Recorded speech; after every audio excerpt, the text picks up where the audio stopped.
Good afternoon, everybody, and thank you for tuning into this webinar on collaboration to become more water resilient in Ebbsfleet. So I'm Paul Schaffer. I'm from Syria, and I coordinate the work that we undertake on urban water management and blue-green infrastructure.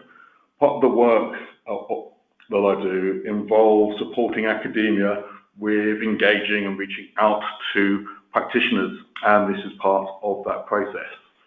So this webinar will be showcasing a small portion of the work being undertaken as part of the Achieving Urban Flood Resilience in an Uncertain Future project. And it's got a few slides to provide a bit of an overview of the project in case you're new to that. So the research is funded by EPSRC and it's supported by an industry advisory group, and they're investigating how planning, designing and operation both for existing and new urban water systems might be transformed to deliver flood resilience and multiple benefits. The research, as you can see on the slide, has been undertaken by 7 universities across the UK, and is including 2 case study sites, one in Ebbsfleet, which is looking at new build, and we will be discussing that a little bit later, and the other one is in Newcastle. The research has been split into 5 work packages, and they have three themes.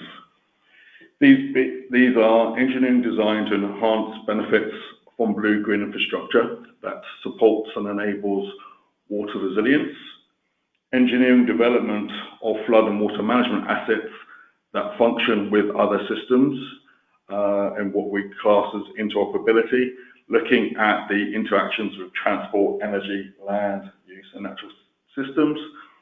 And the third theme is planning that puts urban flood risk management at the heart of spatial planning and decision making.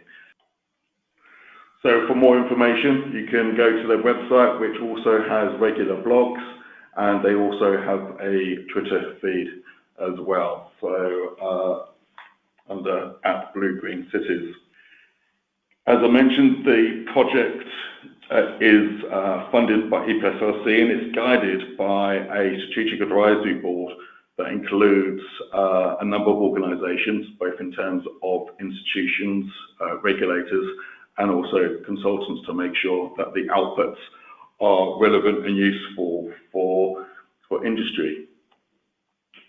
So now, moving on to today's webinar, we've got a great collection of people involved in the research and also an approach to collaboration with regards to Ebbsfleet. We all know that water management is very complex, and one way of trying to break down this complexity, or what is called as wicked problems, is the development of a learning and action alliance, which provides a collaborative approach to deal with some of the challenges. And it facilitates, enables a shared understanding, learning and innovation, and Tudor will cover this in a bit more detail. We hope in this webinar you'll be able to understand more about the opportunities and challenges of collaboration, particularly about the value and benefits of a learning and action alliance. This is the first of our webinars on learning action alliances, and the next one is on December the 17th, and we'll be looking at how that works in Newcastle, which has been established for longer and has different challenges and opportunities to the ones being faced in Ebbsfleet. So in terms of the agenda, I'm just about to finish up on the introduction. For the moment, your microphones have been muted, and if you do have any questions during the course of the presentations, please feel free to use the dialog box to pose your questions, and we will try and answer some of the questions that are relevant to each presentation at the end of the presentation, and hopefully we will have time at the end for more general discussion. Tudor Vilcan from Open University will provide an overview of the opportunities and challenges of implementing a Learning Action Alliance, and Simon Harrison from the Ebbsfleet Development Corporation will provide a presentation on the role of Ebbsfleet Learning Action Alliance in developing the Ebbsfleet water strategy. And finally, Bronwyn Buntine from Kent County Council will provide a presentation that summarises the examples of learning and engaging from the Ebbsfleet Learning Action Alliance and how it's helped the council. So we may not be able to stick to the precise timings that were in the programme, but we will finish at 2 o'clock. So I will now pass the opportunity to present to Tudor, and we can progress from there.